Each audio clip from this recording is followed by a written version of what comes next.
Shanks is making a move. What is that move, you ask? Good question. Where is the move? Another good question. Will Swamp Zoro somehow be involved? Look, I don't see why not. Hello and welcome to the Grand Line Review, your source for everything One Piece. My name is Liam, and one of my favorite historical quotes comes from painter Pablo Picasso, who once said, "If I don't have red, I use blue," which is a great lesson in improvisation and creativity for artists of any type. However, we are going to take this quite literally, because right now in One Piece we have no red, and we were promised red by series author Eiichiro Oda. 2021 was, according to his own words, meant to be the year when a certain red-haired man made his move in the series that we're reading. So what happened? Why isn't it happening? And does this lack of red mean that we are now forced to deal with some sort of blue-haired Shanks? All of these questions and more exist, and we will get straight into answering them after revealing our subscribers of the day, who are Rhat13, 1Vixen1, and oh dear, WLDKH10456, Weldkin456. Because who needs vowels in their name? They're all overrated. They should just be called Lum. In any case, these three all did an amazing thing, which was to press the subscribe button for the Grand Line Review, which, by the way, doing so will result in consistent injections of One Piece culture administered directly into your YouTube feed. So if you want to be our next subscriber of the day, then hit the button, and please do say hi in the comments below if you are a new member of the Grand Fleet. Welcome. So why was 2021 meant to be a bit of a big year for redheads? Well, let me take you back in time to December 2020, during which a convention was held known as Jump Festa 2021. Why was 2021 in 2020? Because that's how numbers. And for One Piece fans, Jump Festa is a pretty huge highlight of our fictional pirate calendar, because this is one of the rare occasions where Eiichiro Oda emerges from his manga cave and addresses fans directly. And when I say directly, I mean from a great distance and only in writing. And these writings go on to become holy texts for the more hardcore One Piece fans. We're talking about the weirdos who spent all day making YouTube videos in dark rooms.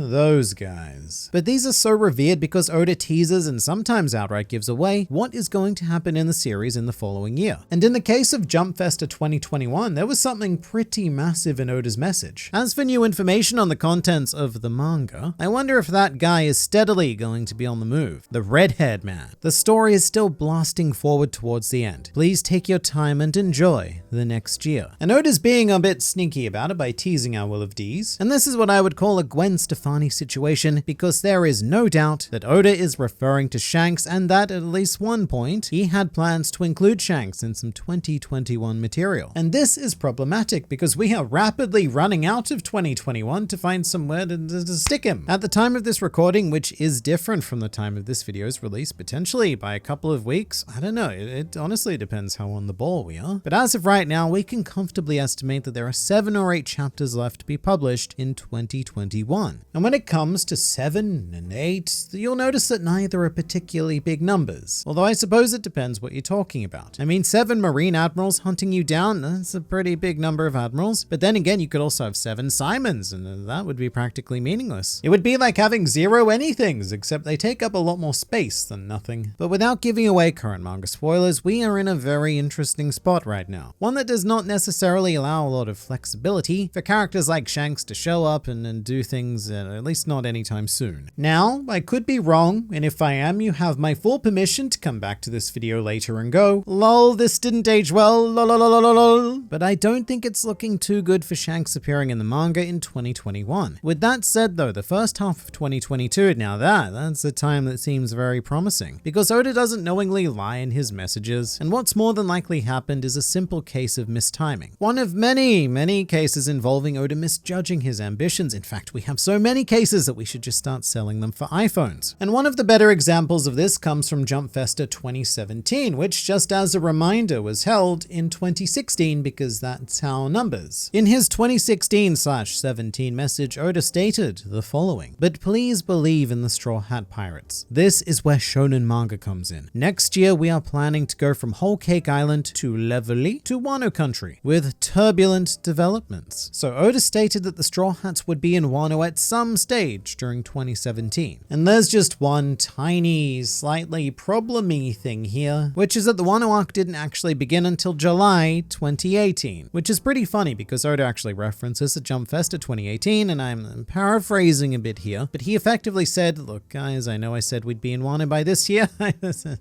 Silly mistake by myself, Oda. But it's definitely happening next year, and I mean it this time. And to his credit, it did. But all of this is to emphasize that you should never take a time estimate from Oda as anything too serious. And yet on every new occasion where he does give a time estimate, people like me on the internet go crazy, and I understand the hypocrisy of all of that. However, based on this, what we can do is make a reasonable estimate that Oda's words about Shanks have simply been delayed rather than cancelled. It seems more likely to me that Oda had planned to have Wano finished by the end of 2021 or at some stage during this year, thus resulting in a series of arc transition chapters where we finally get to see a bit of the old red-headed dude guy making whatever move it is that he's doing. And I suppose at this point I should also say that Oda never used Shanks' name specifically, and several people have made something of an argument that Oda could be referring to another red-headed lad with many fingers pointing in the general direction of Eustace Kid, another red-headed scar-face left arm missing existence who I affectionately refer to as Junkyard Shanks. Because Shanks is like the luxury Lamborghini that you've always wanted, whereas Eustace Kid is the second-hand Honda that you can actually afford. I like to point out that I know nothing about cars, so I don't actually know if that joke lands or not, because all I know about cars is that they go vroom. The thing about Jump Festa messages is that Oda uses them to convey what I would describe as exciting information. They're generally used to talk about sweeping story developments or to refer to larger-than-life characters, such as when Oda referenced the still infamous lurking legend at one of the prior events. So it's difficult for me to see him making a big fuss about Kid, and I hope that Kid fans don't take that the wrong way, because I really don't want all three of you posting upset messages in the comment section. And as for other notable redheads in the world, I mean, I guess we have Rockstar. He exists. And come to think of it, you know, Kanjuro has red hair. And I'd say that Oda could definitely be referring to him, except that Kanjuro had already revealed his betrayal 9 months prior to the Jump Festa message. And so at this point, we're running into a bit of a redhead deficit, where we can't really reference anyone else without going super conspiratorial, like say Katakuri, or maybe saying, look, King is clearly a redhead under his gimp suit, maybe. So it's definitely Shanks, and we can definitely expect to see him